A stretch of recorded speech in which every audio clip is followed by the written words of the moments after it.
शुरू अल्लाह पाक जे पाक नाले सां।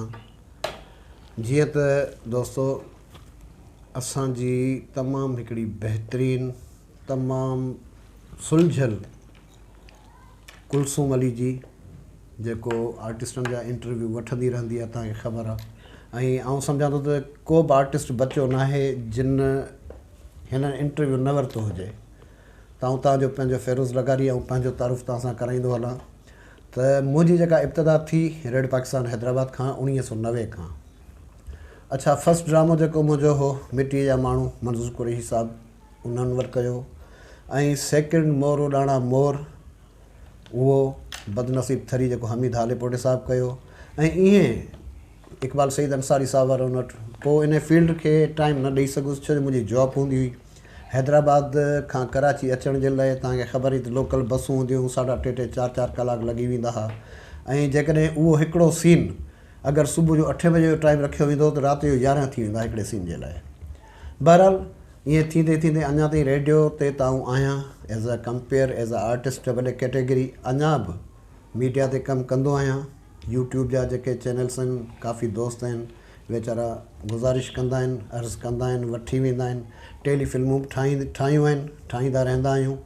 ऐं हींअर हिननि जूं मुहबतूं कुलसूम अली जूं जिन पंहिंजे क़ीमती वक़्त मां वक़्तु कढियो ऐं मूंखे पाण वटि सॾायूं, मुंहिंजो इंटरव्यू वठनि पियूं।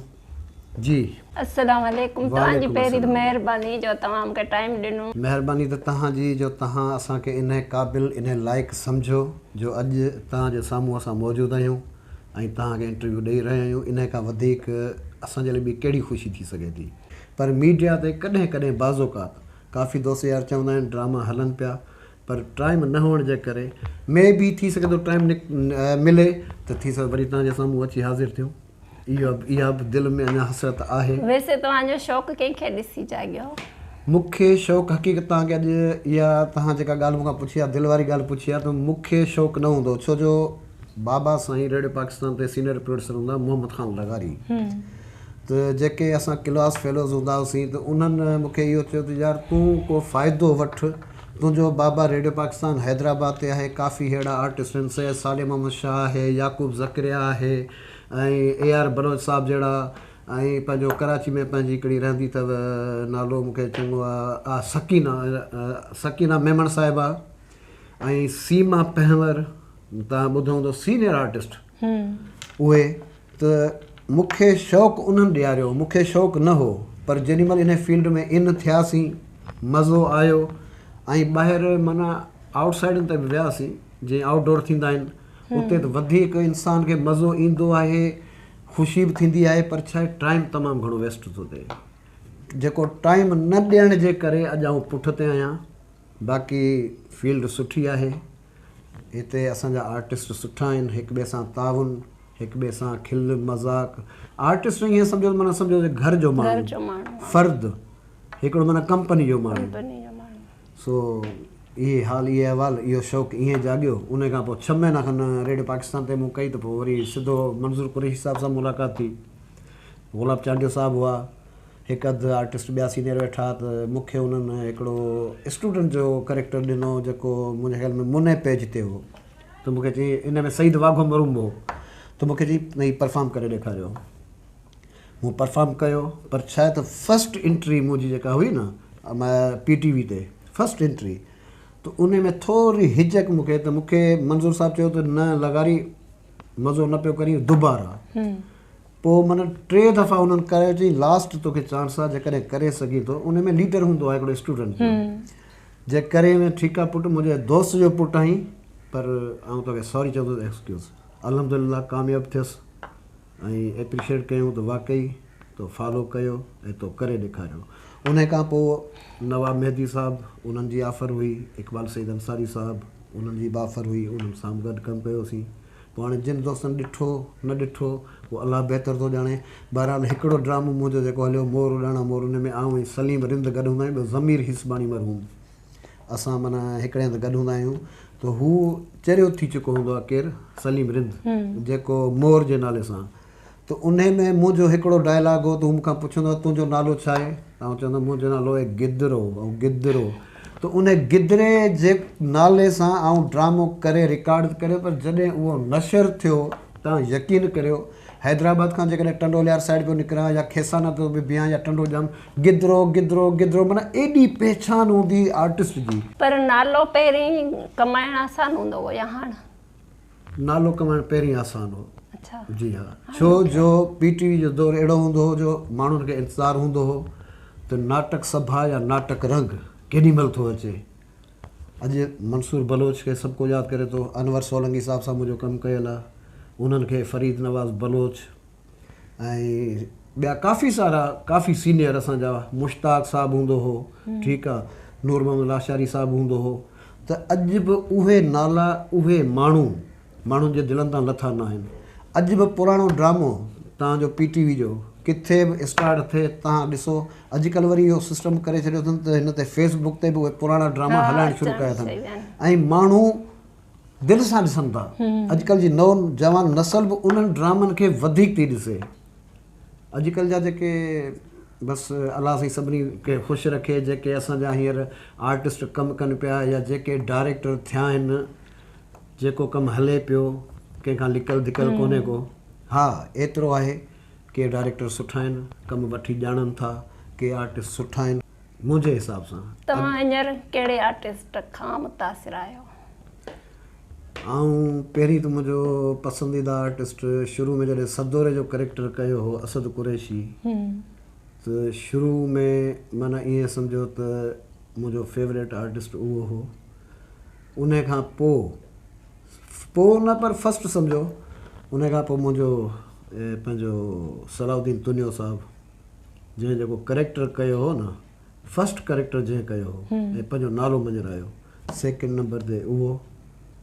ॿ आर्टिस्ट ऐं अनवर सोलंकी साहबु थर्ड नंबर ते। अनवर सोलंकी जी वैरायटी अहिड़ी हूंदी जो जीअं ॻाल्हाईंदा हुआ न, उहो रुॻो अखियुनि सां पंहिंजा एक्सप्रेशन ॾींदा हुआ, उनजो चहिरो उते जो उते। उन्हनि डायलॉग डिलीवरी त हूंदी, लाचार हूंदो, हर शइ हूंदी, पर उन्हनि जूं अखियूं ॻाल्हाईंदियूं हुयूं।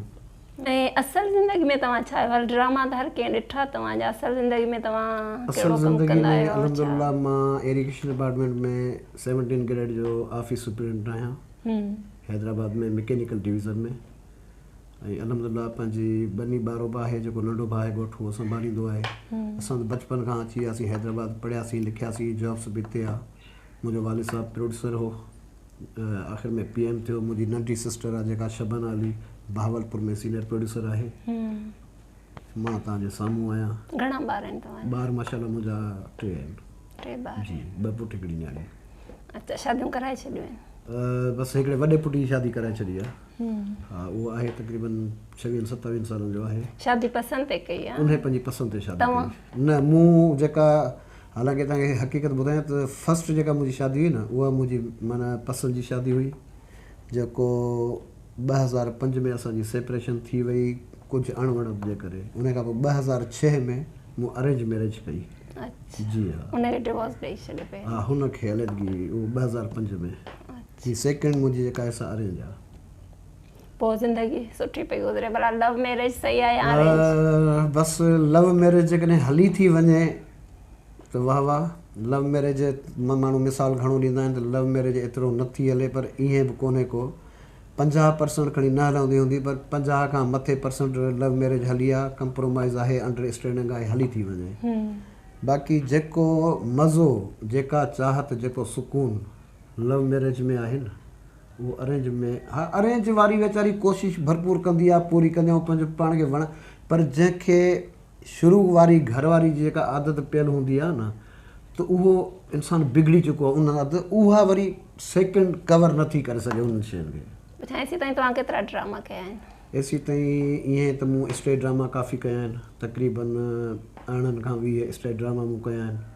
ऐं इहे PTV जा तव्हांखे ॿुधायमि, सिंध TV ते 10-12 सिंध TV ते मूं कया आहिनि। KTN ते चांस मिलियो आहे, न वियसि। ऐं मेहरान TV ते मूं कया आहिनि। ईअं सम्झो त गणप थोरी घणी करियो त 30 खे 35 खां भला। बाक़ी रेडियो ते त अनलिमिटेड अञा ताईं बि करे पिया? जी हाँ, अञा ताईं रेडियो ते AA कैटेगरी आहे माशाल्लाह। 40 मिंटनि जी ड्यूरेशन हूंदी आहे। असांखे माशाल्लाह सुठो ॾींदा आहिनि। हींअर शायदि बजट थोरी घटि आहे त स्लॉट असांखे कुझु घटि मिलंदा आहिनि। जॾहिं असां पहिरीं कंदा हुआसीं 40 मिंटनि जी ड्यूरेशन जो ड्रामो, त असांखे 6 साढा 6 हज़ार रुपया 7 हज़ार रुपया जो चेक मिलंदो। पर हाणे बजट घटि हुअण जे करे मैक्सिमम 4 हज़ार साढा 4 हज़ार 4,600 एसी ते पोइ इहो त तव्हां शौक़िया कमु कंदा हूंदव, बाक़ी गुज़ारो इन्हनि सां न इन्हनि मां हाणे छा गुज़ारो थींदो। अलहमदुलिल्लाह मुंहिंजी पंहिंजी जॉब आहे, माशाल्लाह सुठी सैलरी आहे मुंहिंजी, अलाह जो शुक्र आहे। गुज़र सफ़र थिए पियो, अलाह सां इज़त सां हलाए पियो, इज़त सां अॻिते बि इंशाअल्लाह अलाह खे पार ताला सां इज़त सां हलाईंदो, उनजी ज़ात ते भरवसो आहे। बसि उहो ई हलाए पियो अॼुकल्ह त महांगाई थी बाक़ी वई हींअर आहे जेका महांगाई आहे उहा तव्हांखे ख़बर आहे त कमर तोड़ महांगाई आहे। पघारूं महदूद आहिनि, साल वधि में वधि हिकिड़े साल में हिकिड़ी इंक्रीमेंट सालियानी लॻे थी, उहो साल जॾहिं गुज़रे तव्हां हिकिड़े ॾींहुं वञो तव्हांखे हिकिड़ो रेट मिलंदो, तव्हां ॿिए ॾींहुं वञो तव्हांखे ॿियो रेट मिलंदो। अॻे तव्हांखे यादि हूंदो त अगरि बजट में भई फलाणी शइ घटाइणी आहे या असांखे वधाइणी आहे, पोइ उन ते फ़ैसिलो थींदो हो 4 आना या 8 आना या रुपयो, वधि में वधि एतिरो या वधंदो या घटिबो। हींअर न केरु पुछण वारो आहे, न केरु निकिरण वारो आहे, न कुझु आहे न कुझु आहे, पंहिंजी मनमानी हर को कयो वेठो आहे। हाणे बिल फ़र्ज़ सम्झो मुंहिंजो 1,12,000 रुपया पघार आहे, महांगाई किथे वञी पहुती आहे, ज़ाहिर आहे ॿार पढ़नि था, उन्हनि जूं ट्यूशनियूं, उन्हनि जा स्कूलनि जूं फीसूं, किताब, ठीकु आहे, घरनि जा ख़र्च, पंहिंजे गाॾियुनि जा ख़र्च, पंहिंजा पर्सनल ख़र्च, घर जा राशन, खीर, बिजलियूं, बिल।